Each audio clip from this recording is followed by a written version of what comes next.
Acclame le roi, acclame le maître, acclame notre Dieu et notre sauveur. Tu acclames très bien.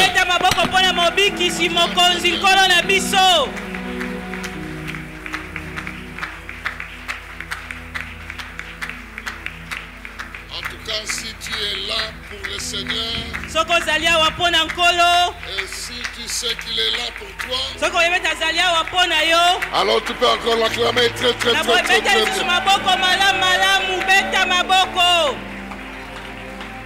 Merci, vous pouvez vous asseoir, que Dieu vous bénisse. Reprenez vos places, que Dieu vous bénisse.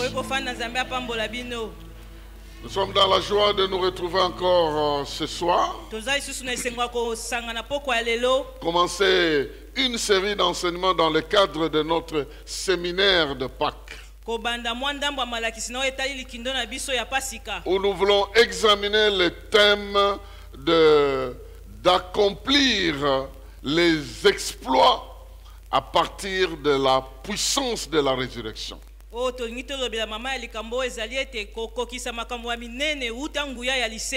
nous pouvons profiter de la puissance que Dieu a mis en exercice, a manifesté à la résurrection, pour qu'à notre tour nous puissions accomplir en son nom des choses qui dépassent l'entendement des hommes.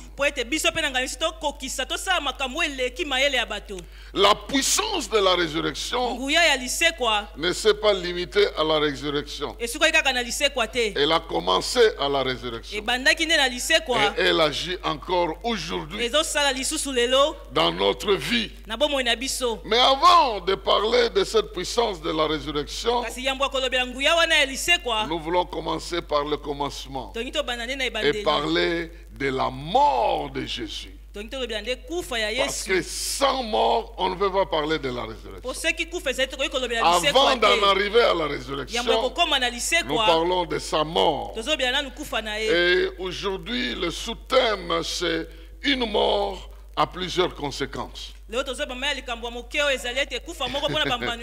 Une mort à plusieurs conséquences. Une seule mort.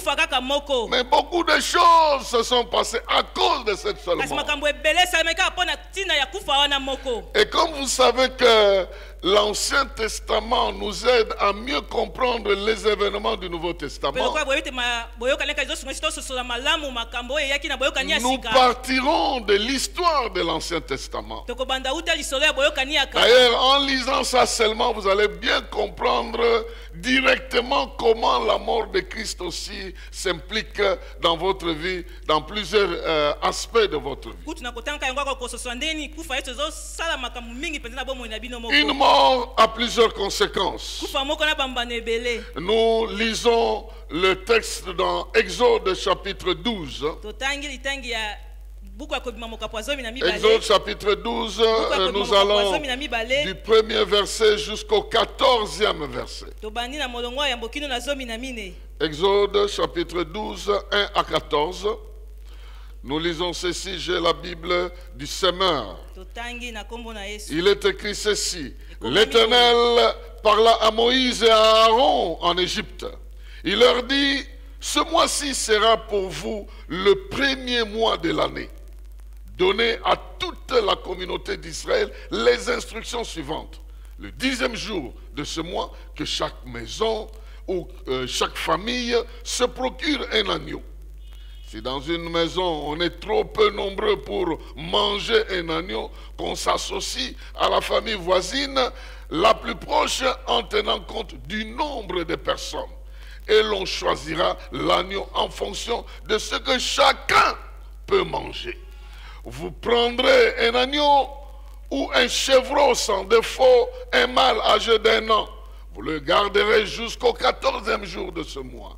Et ce jour-là, tout l'ensemble de la communauté d'Israël immolera ses agneaux à la nuit tombante.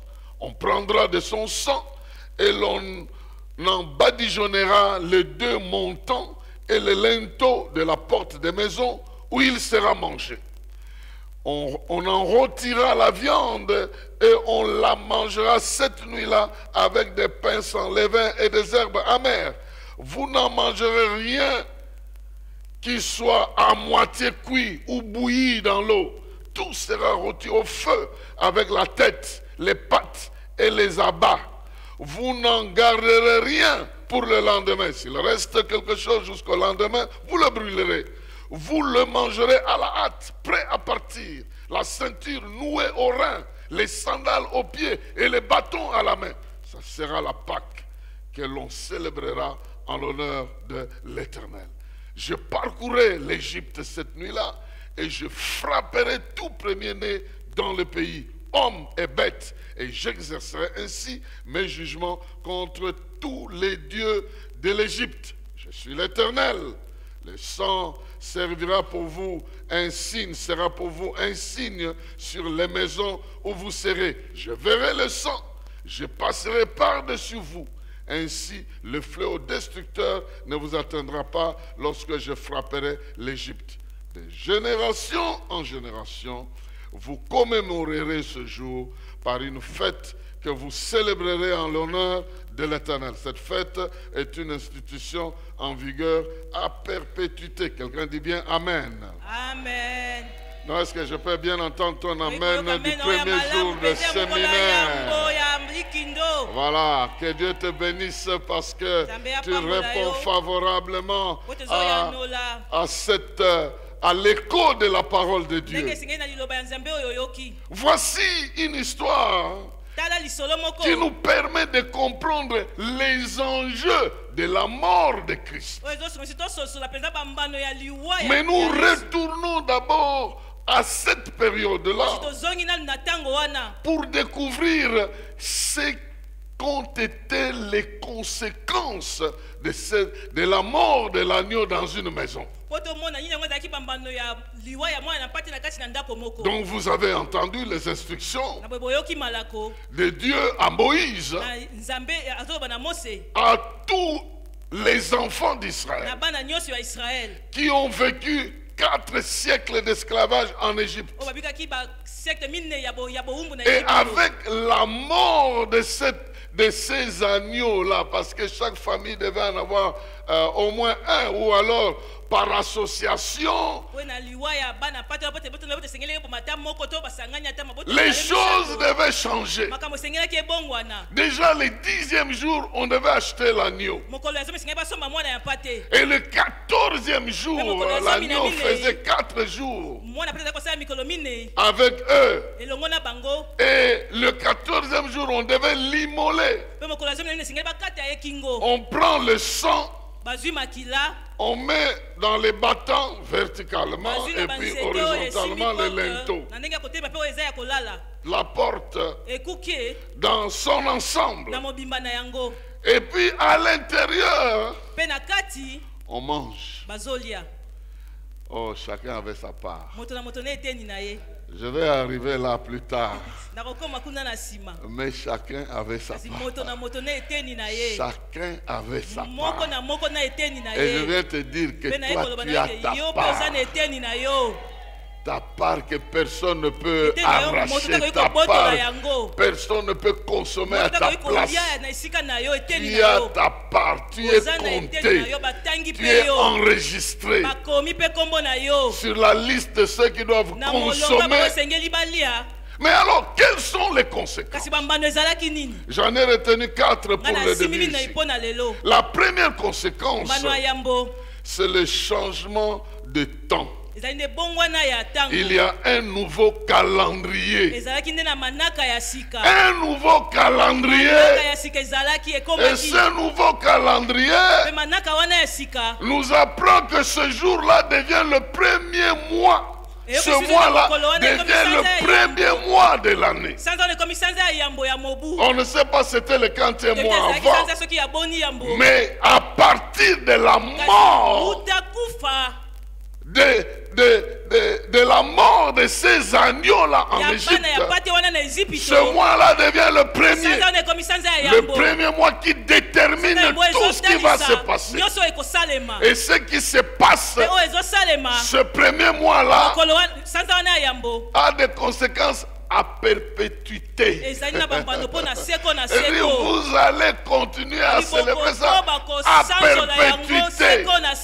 Je sais que tu n'es pas encore arrivé là, mais je suis en train de te dire qu'il y a des choses qui se sont passées cette nuit-là qui a affecté le temps à perpétuité.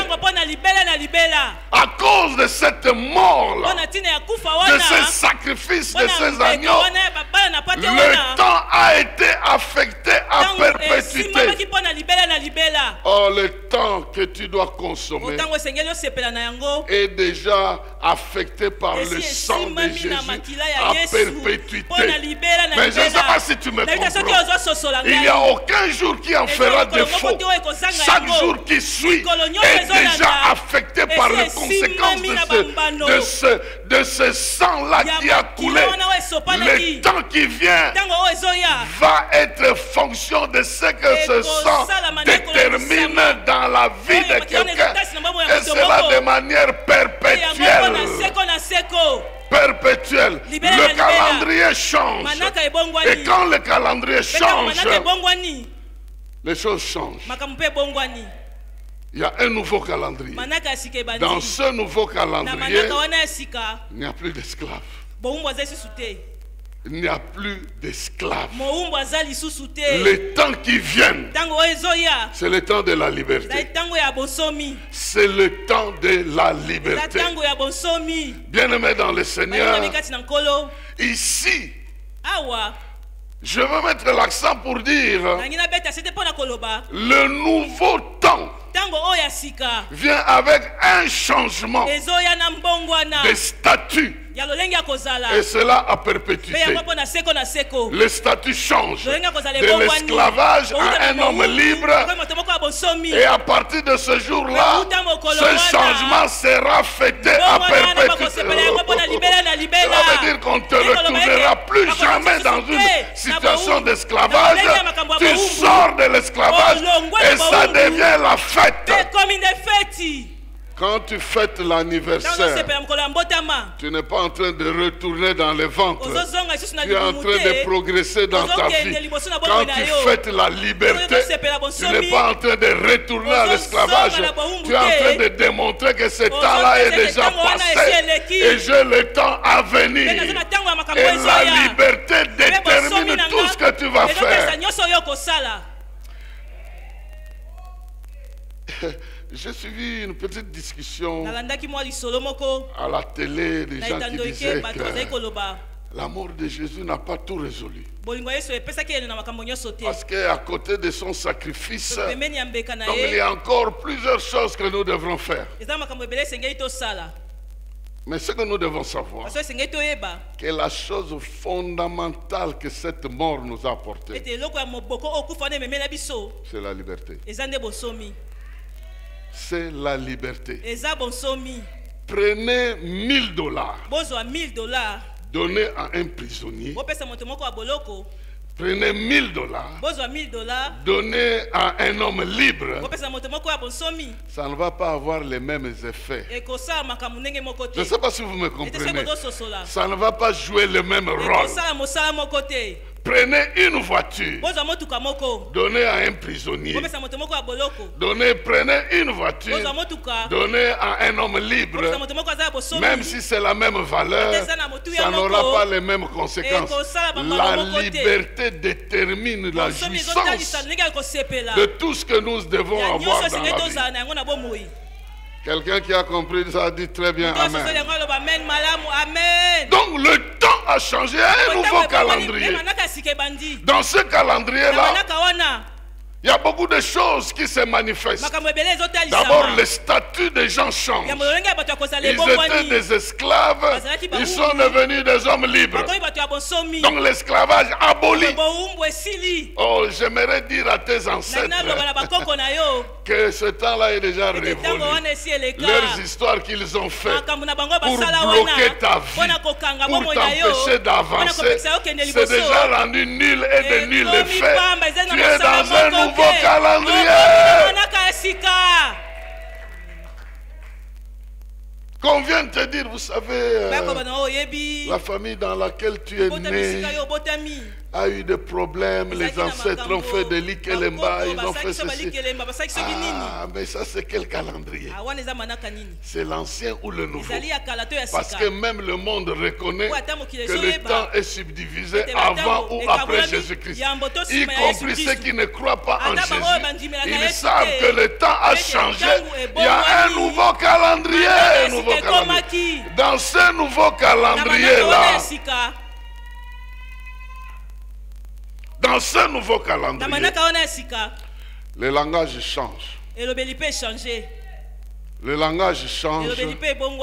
Les anciens bourreaux, ceux qui maltraitaient Israël, sont en train de les supplier, partez sur vous. Le langage change. On vous dit partez. Vous devenez un problème. Vous qui étiez dominés, vous devenez un problème.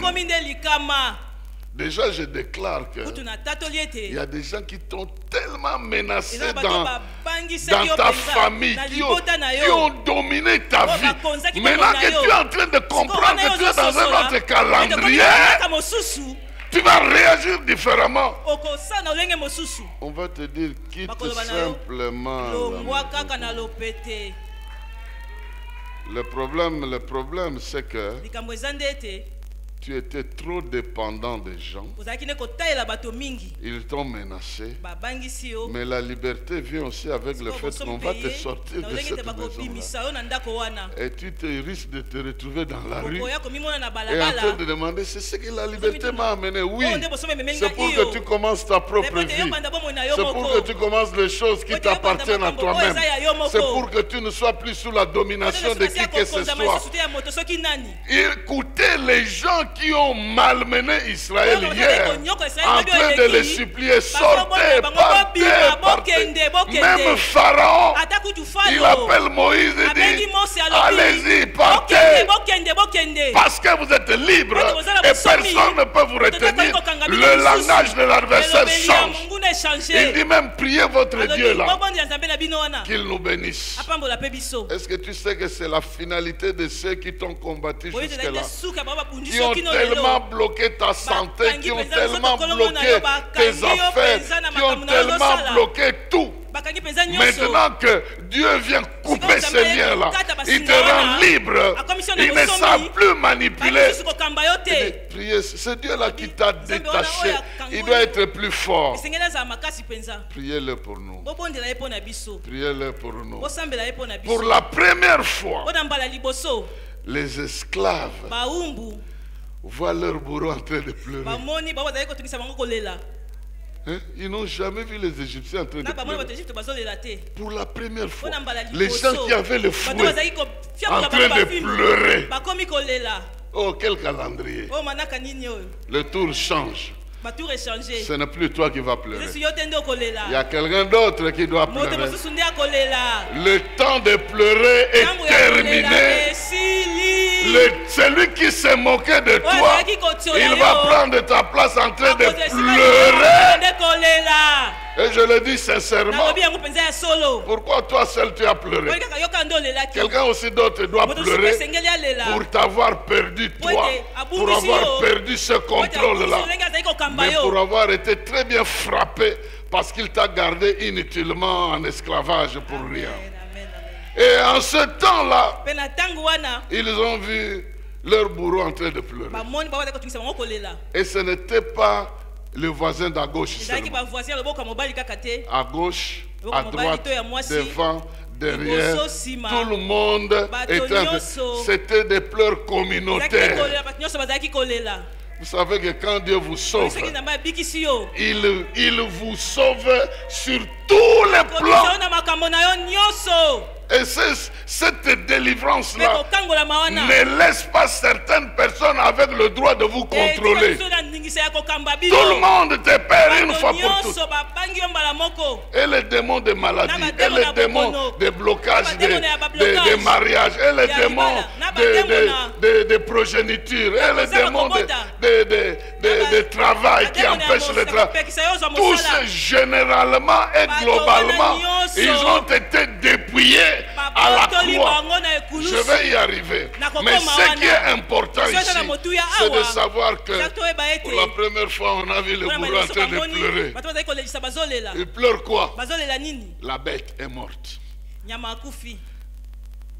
Oui. Son fils aîné est mort. Et parmi ces bêtes, les premières bêtes là sont mortes. Et l'aîné des enfants et l'aîné des bêtes sont partis. Quelle sélection! C'est une sélection qui signifie beaucoup. C'est l'héritier numéro 1 qui est parti. Et je n'ai pas le pouvoir de le bloquer. C'est lui qui l'a fait partir. Il démontre qu'il n'est pas pour moi. Et qu'il est contre moi, et il est prêt à ajouter si je blague avec lui. Mais à partir de ce nouveau calendrier, il y a de nouveaux jours qui entrent en jeu, les jours de souvenirs. Que ce jour ici, ça sera un jour de souvenir. Tu vas te souvenir de ce jour. Oh, que Dieu crée dans ta vie un jour de souvenir. Où tu verras ce problème-là qui a duré longtemps partir pour toujours. Et le sang de Jésus a créé le jour de souvenir. Ce sang-là qui a coulé a créé un jour de souvenir. L'on se souviendra de ce jour-là parce que ta vie a changé, le langage a changé et puis ton avenir a changé. Tu es devenu un homme libre. Et la dernière chose au niveau du temps ici qui a changé de calendrier, je le disais au départ, il y a un nouveau vocabulaire qui est entré. À perpétuité. À perpétuité. À perpétuité. Donc, tu vas te souvenir de ça. À perpétuité. Cela veut dire quoi? Il n'y aura pas un événement qui viendra changer ça. Ça va rester vrai. C'est comme quelqu'un qui est... Je prends un mauvais exemple d'un combattant de la boxe. Ce jour-là, il gagne. Et cette victoire-là reste à perpétuité. Cela veut dire qu'il n'y aura personne d'autre qui viendra le gagner. Parce que ça va marquer toute sa vie. Personne d'autre ne fera contre lui ce qu'il a fait contre l'adversaire. Et ici, la Bible dit, vous garderez ce jour ici. Vous allez transformer ça en jour de fête à perpétuité. En d'autres termes, personne ne viendra changer ça. La situation que vous allez vivre aujourd'hui restera à perpétuité. La réalité qui se crée aujourd'hui restera à perpétuité. Que tu comprennes que Dieu t'a pardonné, que tu comprennes que tu as été libéré, que tu comprennes que tu as été sauvé, que tu comprennes que Dieu est avec toi. Et ceci à perpétuité. C'est pourquoi il a dit, je serai avec toi tous les jours. Il est le Dieu de tout. Tout pouvoir m'a été donné. Je serai avec vous tous les jours. Vous me verrez tous les jours. Vous serez avec la victoire tous les jours. Oh, le malheur atteint souvent les justes, mais l'Éternel en délivre. Tous les jours. Si tu ne veux pas toujours, tu peux dire tous les jours. C'est la même chose. Il est le Dieu qui vient avec tout. Tout pouvoir. Tous les jours. Toute grâce. Tout don excellent. Il vient avec tout. Et toute la divinité incarnée en Jésus fait que toi tu as accès à tout.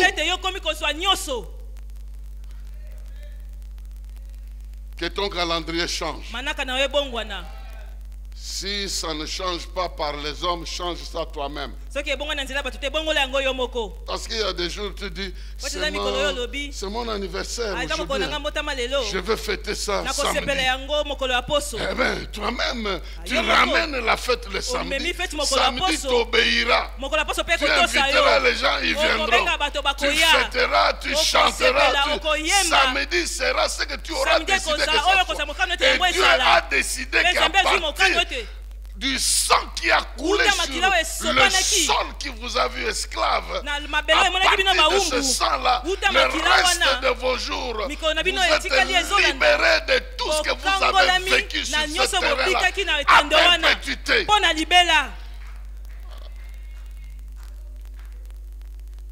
Que Dieu bénisse quelqu'un qui est en train de comprendre qu'il est dans un calendrier où il a été rendu libre. Tu veux faire telle chose, tu es libre. Dans la liberté que Dieu nous donne, il y a la possibilité, il y a la provision de faire ce que nous pensons. Et j'aime le passage qui dit, quand toutes ces choses te seront arrivées, tout ce que tu trouves à faire, fais-le. Fais-le bien. Voici la liberté. Je prie que Dieu te rende capable de se décider librement comment tu veux le servir. Comment tu peux mener cette vie avec lui? Oh, dans ce nouveau calendrier, décide des choses qui deviendront des réalités dans ta vie. La liberté n'est pas simplement par rapport à un esclavage physique. C'est l'esclavage spirituel, l'esclavage financier. Tu peux décider d'avoir 2-3 maisons dans les années qui viennent. Tu seras libre de les avoir. Il n'y a personne qui va t'empêcher. Tu seras béni pour réaliser ça. C'est ce que ça veut dire. Ça veut dire que tu es libre de réaliser le rêve de ta vie sans que quoi que ce soit ne t'empêche. Même l'argent sait que tu es libre. Et dès que tu t'engages quelque part, ça doit t'accompagner pour accomplir ce que tu veux réaliser. Si tu réfléchis comme ça, ça sera à ton service. Deuxième aspect, à part le calendrier, la communauté tout entière est en train de vivre un phénomène de l'unité et de l'égalité. Ce qui se fait à gauche, c'est ce qui se fait à droite. Ils sont tous soumis à la même chose. Ils sont tous bénéficiaires de la même viande. Est-ce que quelqu'un me suit ici? Tous, ils doivent manger. Ce soir-là, tous devaient manger. Ce soir-là. Donc, ils étaient unis. Même une famille qui manquait devait, ou qui avait plus devait appeler une autre. Il y avait un phénomène de l'unité. Non seulement un phénomène de l'unité, mais aussi chacun dans la communauté avait sa part. Oh, je prie que quelqu'un comprenne ici. Chacun a mangé. L'animal qui a été tué là se trouvait en quantité désirable dans le ventre de chacun selon sa faim. Cela veut dire que tout le monde n'a pas mangé la même quantité. Chacun a mangé ce qu'il pouvait manger. Je ne sais pas si je me fais comprendre.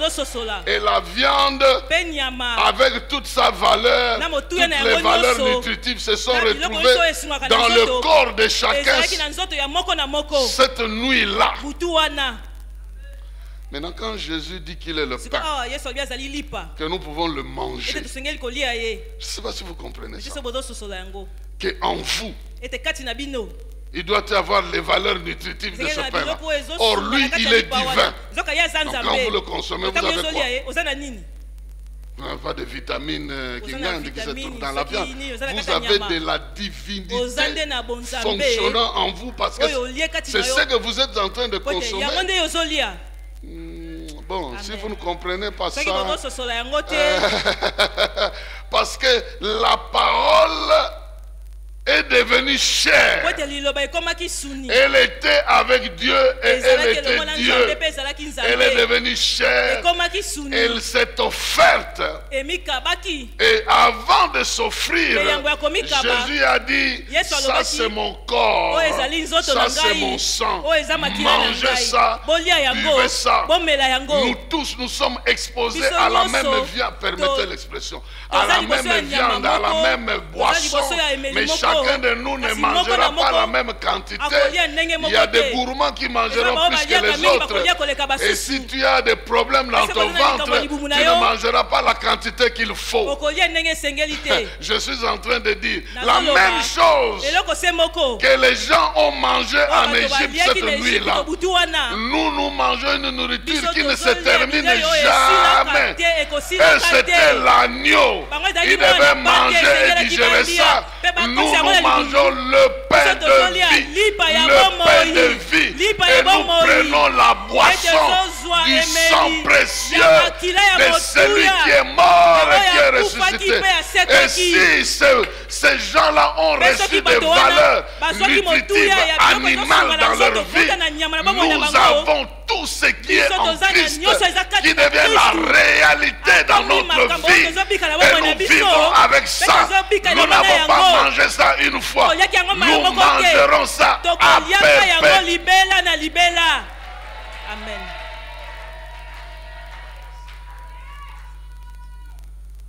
Lorsque vous consommez quelque chose, votre être garde les substances, les valeurs de ce que vous avez consommé. J'ai vu un gars en Amérique. Je crois qu'on le soupçonnait d'être ivre. Maintenant, sur le bord de la route, il y a des petites briques là, comme ça, même sur nos routes ici. On lui demande de marcher sur ça. Donc, il voit 2 ou 3. Et lorsqu'il va mettre les pieds sur quelque chose qu'il voit, il tombe. Il est totalement géré par les valeurs de ce qu'il a fumé et de ce qu'il a bu. Si cela est vrai,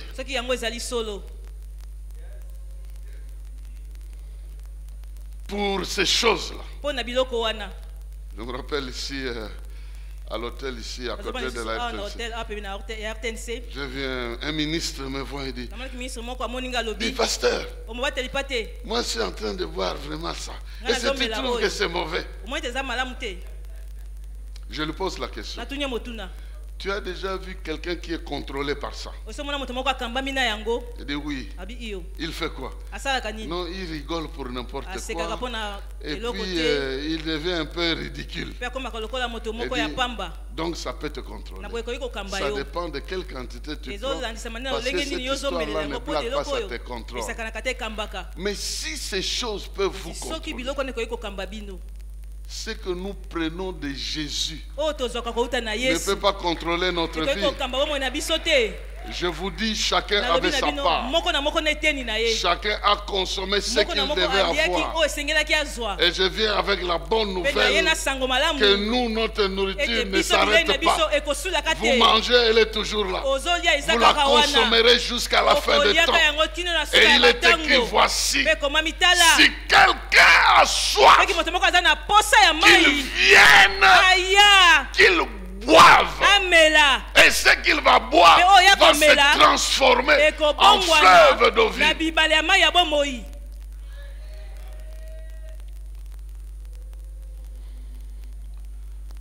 Celui qui boit, celui qui reçoit, devient une source d'un pouvoir, de bénédiction. Des fleuves doivent couler de lui. Ces gens ont consommé chacun sa part. Et personne ne peut te priver ta part. Tu as ta part dans cette famille-là. Aujourd'hui, c'est la famille chrétienne. Tu as ta part. Personne ne peut te discriminer. Personne ne peut te juger d'abord. Consomme ce que tu dois consommer. Agis comme l'Esprit est en train de te demander. Sois conséquent pour gagner quelque chose de Christ lorsque nous sommes ensemble.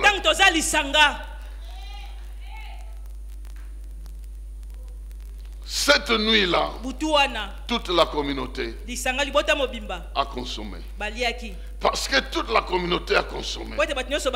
Cela montre que Dieu est le Dieu de tout le monde. Dieu, le Dieu, s'intéresse à toute la communauté. Et s'il s'intéresse à toute la communauté, il s'intéresse aussi à toi. Toi, tu es dans la famille. Toi, tu es dans la communauté. Et parce que tu es dans la communauté, tu as ta propre bénédiction de toi. Tu as quelque chose que Dieu a prévu pour toi. Alors ne t'occupe pas de ce qui est dans le ventre de ton prochain. Occupe-toi de ce que toi on t'a donné. Tu as des dons qui sont à ta disposition. Tu as le pouvoir qui est à ta disposition. Tu dois jouir de ce que Dieu a préparé pour toi. Cesse de regarder l'autre qui continue à manger pendant que toi tu es rassasié. Amen. La quantité dépend de la capacité de chacun. Donc c'est pour vous dire, nous avons tous la même grâce. Nous sommes exposés à la même faveur, mais nous n'allons pas en profiter de la même manière. Acceptons nos inégalités. Acceptez que je ne serai pas un tel et tel ne sera pas moi, mais moi j'aurai quelque chose qui m'appartiendra, qui me distinguera et qui fera de sorte que je fasse partie de la communauté.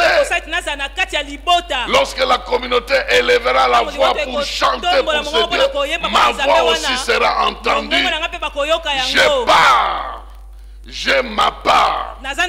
Oh, que Dieu te conserve ta part. Que Dieu te garantisse ta part en Jésus-Christ. La Bible dit, il est venu chez les siens, les siens ne l'ont pas reçu, mais à tous ceux qui l'ont reçu, à ceux qui croient en son nom, il leur a donné le pouvoir de devenir enfants de Dieu. Et ceux qui ont consommé son autorité, ils ont en eux le pouvoir de devenir enfants de Dieu. Oh, que Dieu nous fasse grâce. Parce que notre rang est de loin plus excellent que ce que le diable a fabriqué dans le monde.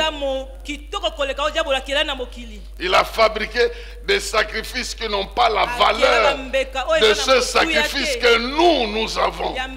Du sang de Jésus et de la vie de Jésus-Christ. Une fois, dans une réunion de Full Gospel, un frère est en train de témoigner. Il avait un morceau de crâne dans sa maison. Donc on a coupé là. Cette partie-là, c'est comme un vase. Et il buvait du sang dans ça. Il est devenu extraordinaire? Rien. Non. Le jour où il s'est agenouillé, il roulait comme ça, comme un animal, après avoir bu dans un crâne. Nous, qu'est-ce que nous allons chercher dans les crânes? Celui de qui nous buvons le sang est ressuscité. Et la qualité de son sang est de l'un meilleur que ce qu'il y a dans des histoires diaboliques et mondiales.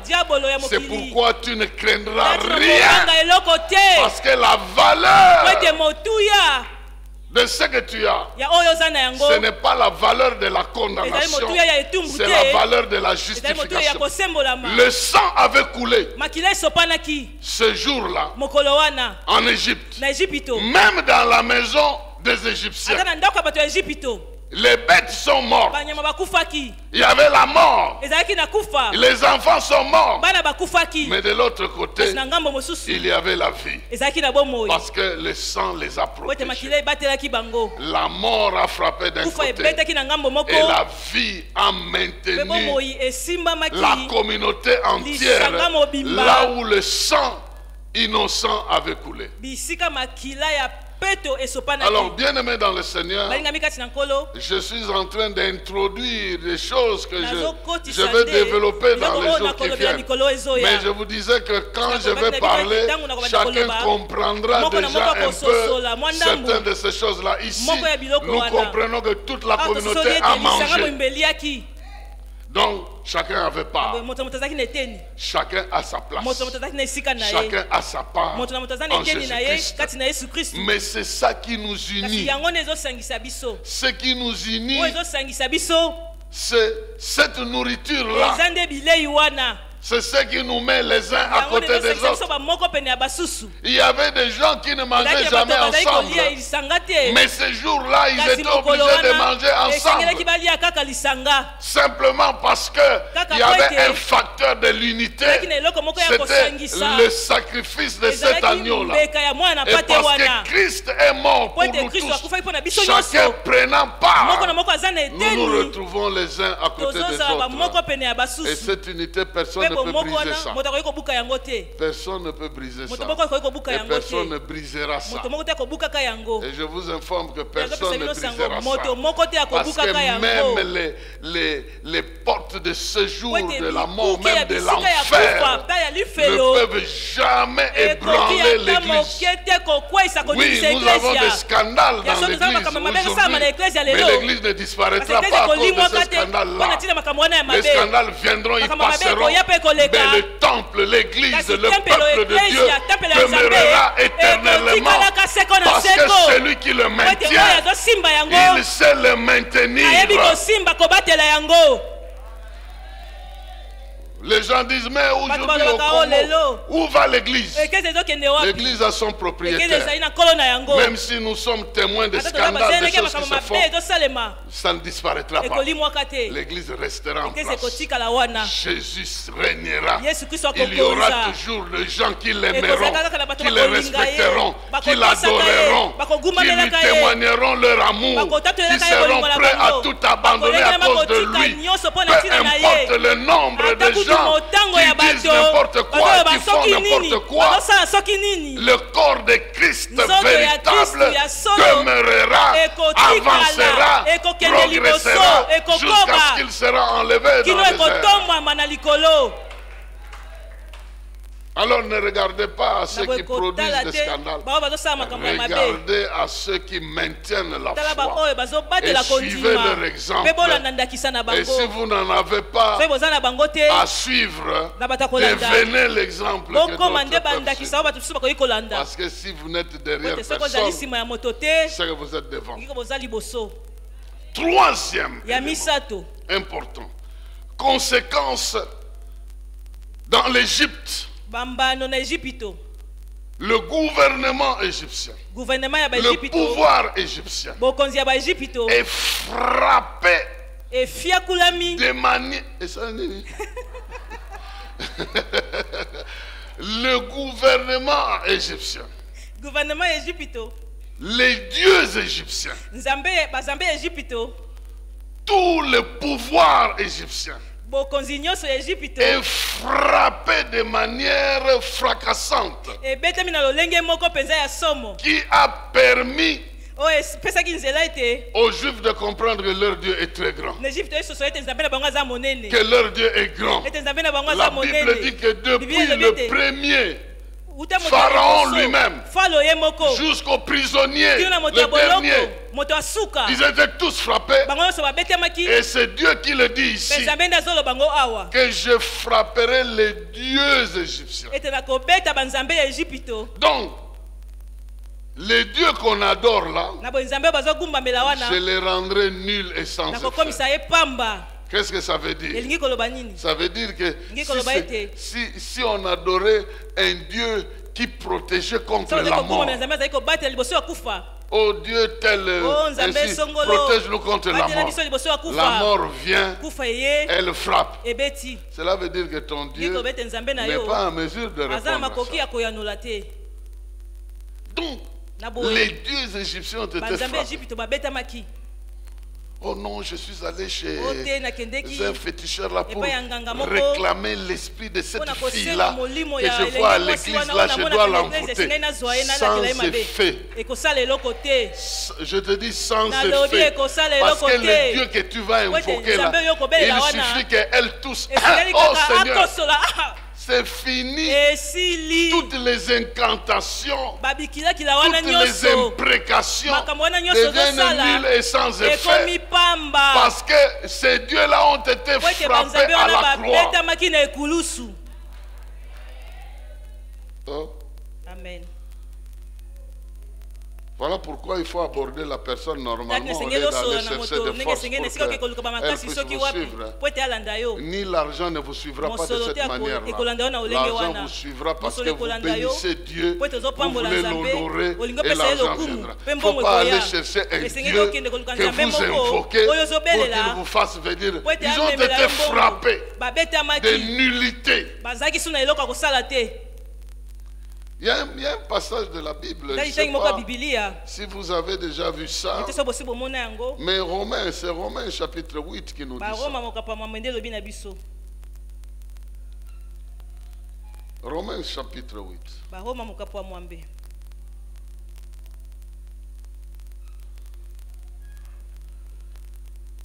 C'est le verset 20.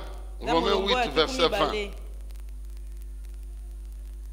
Il est écrit, car la création tout entière a été réduite à une condition bien dérisoire.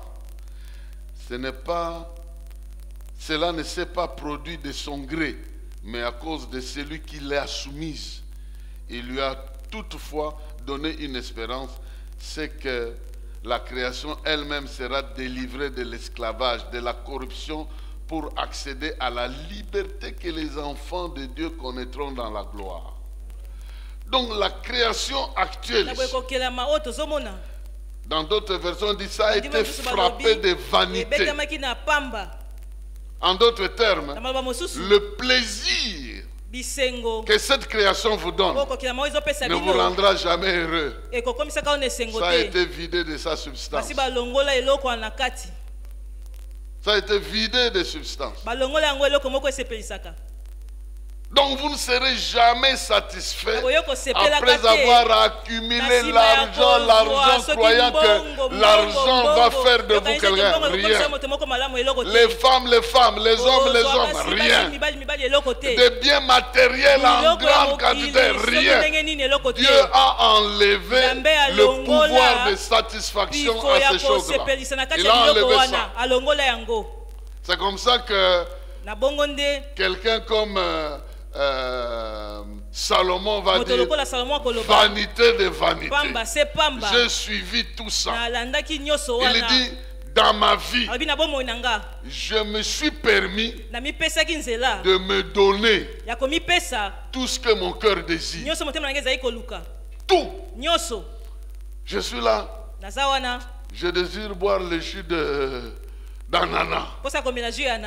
Ananas. Après quelque temps, je veux boire tel produit. Je vois une femme passer, je la veux. Je vois tout ça, j'ai fait tout.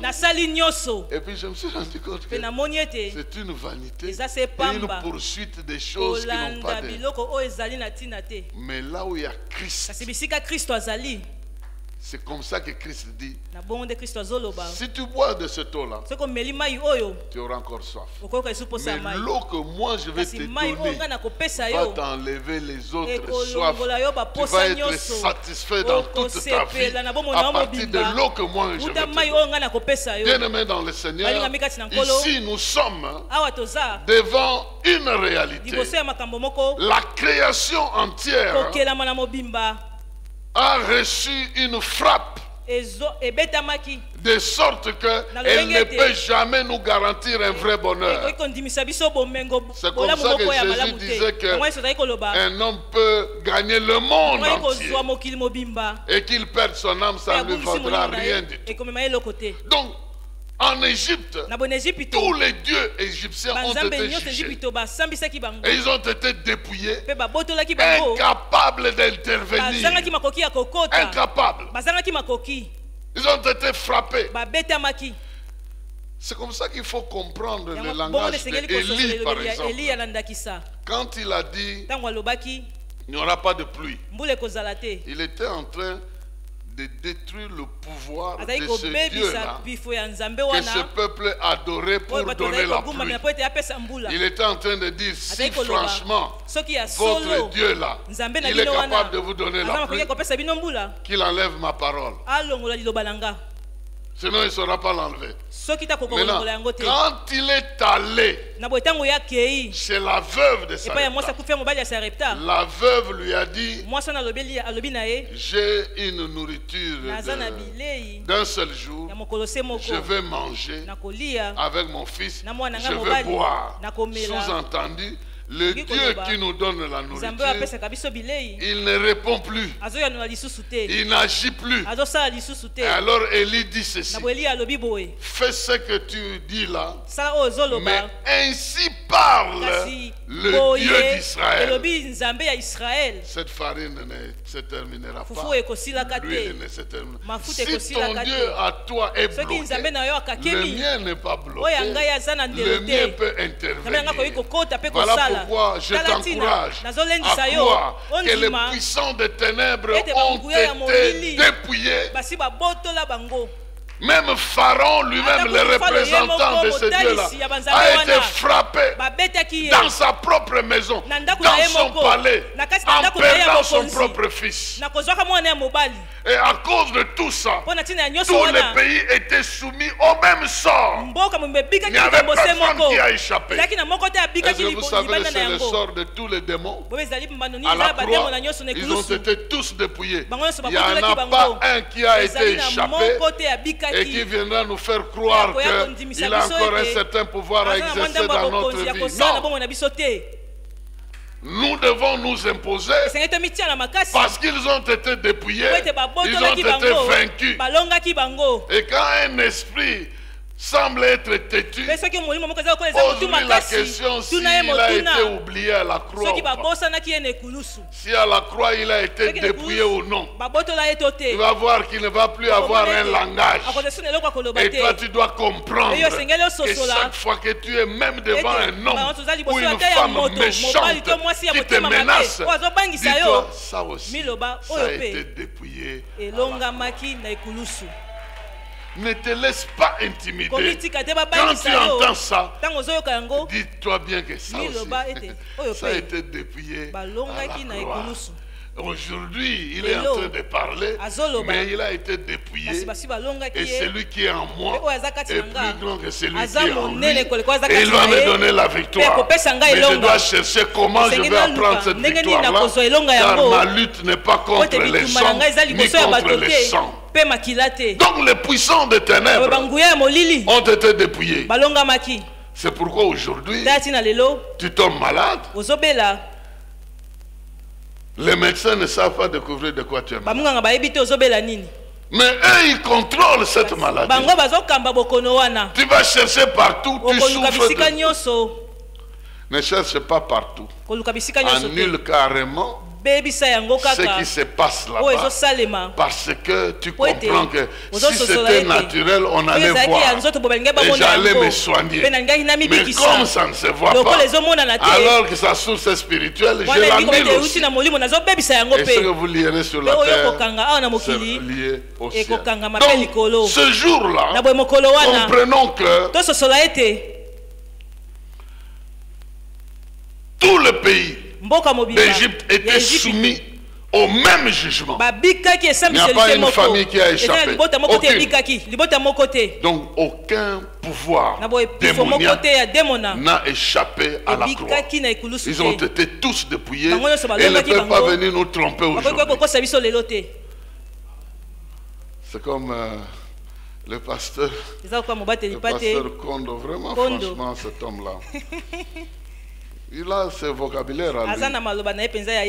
Il prie pour quelqu'un qui a des mauvais esprits. Et cet esprit-là commence à lui parler. Et puis il lui dit, Mbendre na yo nani ozomone lawa.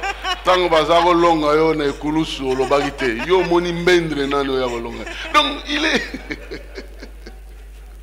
il est en train de dire à cet esprit, quand on était en train de te vaincre à la croix, tu n'as pas résisté. Mais maintenant tu veux me prendre pour un idiot ou quoi, pour venir résister. Non, je ne veux pas. En fait, bien aimé dans le Seigneur, le problème c'est que l'esprit ne meurt pas. Quand nous chassons les esprits, nous les dépossédons de leur pouvoir de contrôle. Mais ils gardent ça. Et ils essayent d'aller exercer ça là où on leur donne la possibilité d'exercer. C'est en fait ça. Quelqu'un dit, maintenant comprendre mais tu niates ça. Cela veut dire que tu les rends incapables de te contrôler. Mais ils sont toujours là en train de vigiler pour voir jusqu'au jour où ils seront arrêtés et jetés dans le souffle, dans le feu. Mais nous, notre pouvoir, c'est de les empêcher d'exercer leur pouvoir là où nous sommes. Parce qu'ils sont respectueux des lois spirituelles. Ils savent que Jésus est le Seigneur. Ils le savent. Ils savent que son nom est au-dessus de tous les noms. Ils le savent. Et ils savent qu'ils ne peuvent pas aller à l'encontre. Mais ils savent aussi que nous autres, des fois, on ne croit pas. Des fois, on est même dans l'erreur. C'est comme ça qu'ils ont tabassé les enfants d'un certain Séva dans la Bible. Au nom de Jésus, que Paul est en train de prêcher, sortez. Ils ont dit, Jésus, pas de discussion. On le connaît. Paul, on le connaît. Mais vous n'avez ni lien, ni quoi que ce soit avec ces gens-là. Vous êtes des aventuriers. Le monsieur là, le seul, les a maîtrisés à 7. Il les a tabassés, il les a laissés à moitié nus en train de circuler. C'est pour dire que spirituellement, vous n'avez pas de crainte. Il ne te touchera pas parce que tu appartiens à Dieu. Oh. Amen. Mais sinon le diable peut te gifler. S'il avait le droit de t'approcher, il te gifle. Mais il ne saura pas le faire. Parce que légalement, authentiquement, tu portes le nom de... Et tu portes l'autorité de celui qui l'a vaincu à la croix.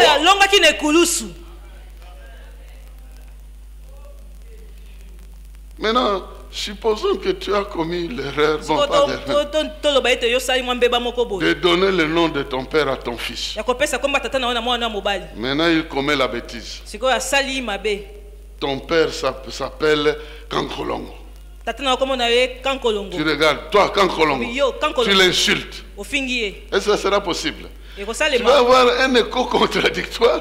C'est comme si tu étais en train d'insulter ton propre père. Je ne sais pas si vous comprenez. Si au niveau des hommes ça se passe comme ça, au niveau spirituel c'est encore plus grave. Parce que nous portons en nous le pouvoir de Christ. Et si le diable arrive, il veut faire quelque chose, nous on démontre qu'on a ce pouvoir-là. Non, ils ne peuvent pas se contredire. C'est pourquoi il est écrit résister. On ne dit pas qu'il va s'écarter. Il doit fuir. Mais pourquoi il doit fuir?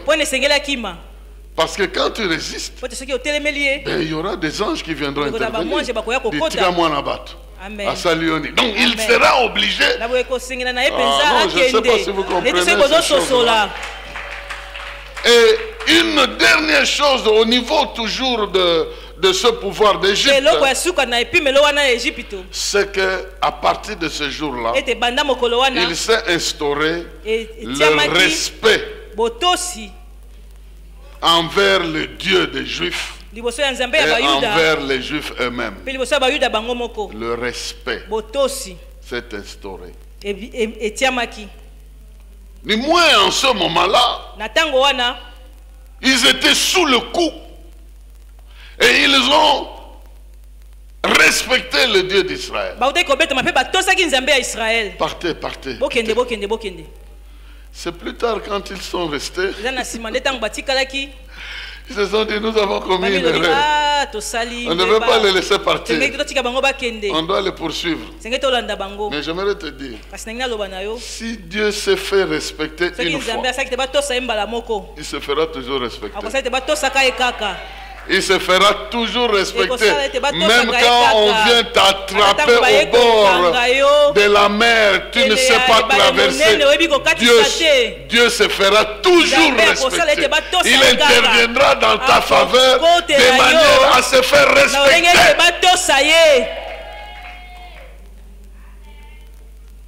Il t'a libéré à la croix, il a dépouillé les autorités. Mais si ceux-là veulent te poursuivre dans tes affaires, ils vont sentir que ce Dieu-là est toujours avec toi. Et il se fera toujours respecter. Je déclare qu'il se fera respecter. Et la dernière chose pour aujourd'hui, c'est que la mort de cet agneau-là a donné le pouvoir aux serviteurs de Dieu de se faire respecter.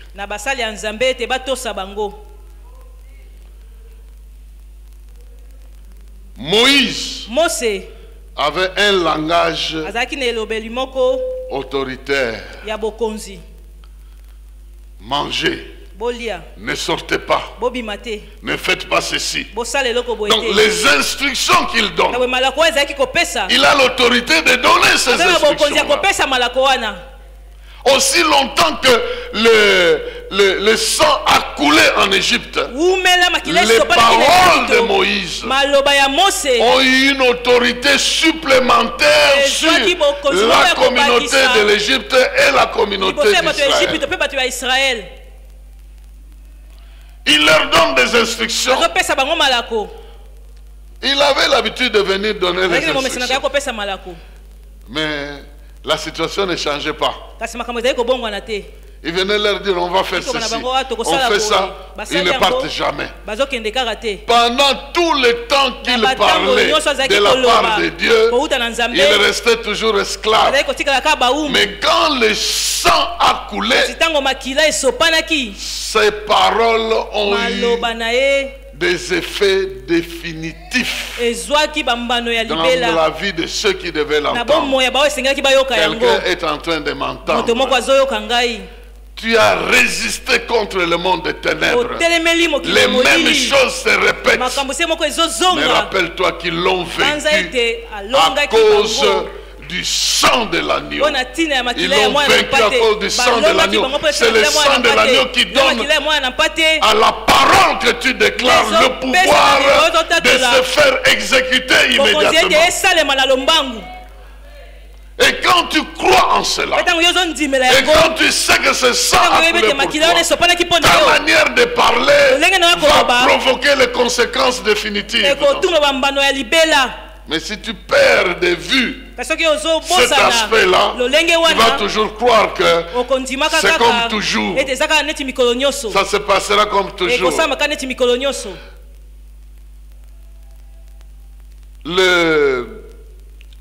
Moïse est allé 13 fois chez Pharaon. Mais la 13e fois, c'était la dernière. Même si 12 fois semblait être vraiment, j'ai essayé 12 fois. Israël a fait combien de tours autour de Jéricho? 13. Parce que si vous prenez chaque jour une fois, et les derniers jours, combien de fois? 7 fois. Vous prenez 6 plus 7. Vous avez 13. Ça peut vous dire que vous pouvez tenter. Parce que dans l'ancien temps, 12 c'était le chiffre rond. Dans l'ancien calcul, c'était pas 10, c'était 12. 12 c'était le chiffre qui semblait être rond. Donc c'est pour dire que vous pouvez essayer tout. Mais il y a une dernière fois que Dieu t'accordera la victoire. Base-toi sur le sang de Jésus. Vois que le sang a coulé pour mettre fin, pour donner à ta parole le pouvoir. Pourquoi? Parce que le sang parle en ta faveur et qui mélange ta voix à la voix de ce sang-là qui te justifie. C'est le sang qui te justifie. C'est le sang qui fait de toi enfant de Dieu. C'est le sang qui te donne la victoire. Et tu parles en sachant que le sang a coulé ici. Qu'est-ce qui donne aux sorciers le pouvoir de parler avec arrogance? Ils savent qu'ils ont fait couler le sang. Mais c'est un petit sang. Ce n'est pas un sang qui parle comme le sang de Jésus-Christ. C'est le sang qui nous donne le pouvoir d'avoir l'autorité de nous faire respecter auprès des autres puissances et des autres autorités. Je suis sûr que le diable, il a aussi mis, nous allons parler de ça un autre jour, il a aussi mis des rangs de puissance en imitant ce que Dieu a déjà créé. C'est pourquoi ce ne sont pas les mots au hasard quand vous apprenez que Jésus a été élevé au-dessus des autorités, des puissances, des souverainetés, des trônes. Ça, c'est des différents niveaux de pouvoir spirituel qui existent. Et le diable aussi, il en a. Et quel que soit ce niveau-là, la Bible dit que Jésus est au-dessus des puissances, des trônes, des divinités, des souverainetés.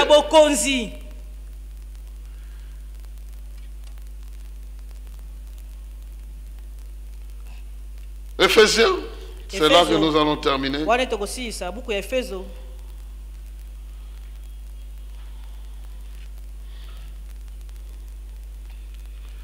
Éphésiens chapitre 1.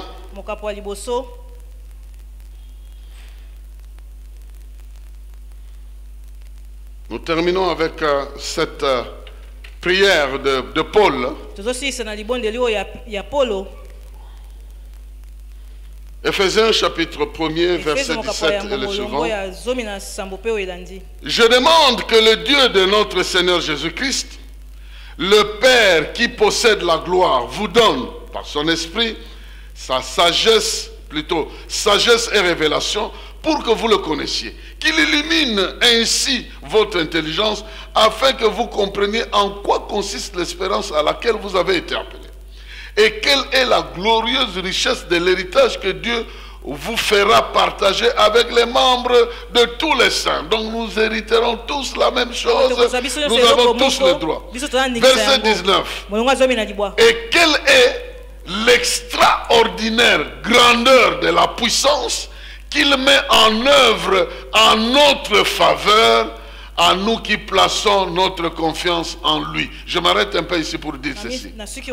Il y a en notre faveur une puissance d'une grandeur extraordinaire qu'il met à notre disposition. Et il suit en disant, cette puissance, en effet, il l'a déployée dans toute sa force, en la faisant agir en Christ lorsqu'il l'a ressuscité, et il l'a fait siéger à sa droite dans le monde céleste. Là Christ est placé au-dessus de toute autorité, de toute puissance, de toute domination, de toute souveraineté et de tout nom qui puisse être cité non seulement dans le monde présent, mais aussi dans le monde à venir. Amen. Amen. Rappelez-vous que notre thème, c'est faire réaliser des exploits par la puissance de la résurrection. C'est ça la puissance de la résurrection. Mais avant d'y arriver, nous devons savoir que Christ est bien et bien mort et que par sa mort, il a établi un certain nombre de réalités pour nous. Si la mort de quelques agneaux en Égypte a eu des conséquences, la mort de Christ en a eu encore plus. À cause de ça, nous sommes libres. Tu es libre de toute forme d'esclavage, de toute forme de blocage. À cause de ça, nous sommes unis avec Christ. De la même manière que les gens ont consommé l'animal et ont porté en eux les valeurs nutritives de cet animal, nous croyons en Jésus et nous portons en nous le pouvoir de Christ, la divinité de Christ. Nous la portons en nous, dans ce corps, dans ce vase de terre. Nous avons un trésor qui est la vie de Christ agissant en nous. Notre victoire sur le puissant des ténèbres est indiscutable. Nous n'avons pas besoin de discuter sur ça. J'ai perdu l'habitude de discuter avec des esprits. Je ne pose pas de questions depuis quand tu es entré ici. Et qu'est-ce que tu as déjà fait dans le corps de la personne? Et puis on est là en train de causer. Et des fois il fait des fiers, il ne veut pas répondre. Tu commences à le menacer. Réponds. Non, pas du tout. Si c'est un démon, sors. Va-t'en dans les lieux arides. S'il y a des choses que je dois savoir, le Saint-Esprit peut me les révéler. Mais qu'est-ce qui prouve que l'Esprit à qui je m'adresse, il ne me ment pas? Il peut aussi me mentir. Et je préfère dépendre de l'Esprit de Dieu.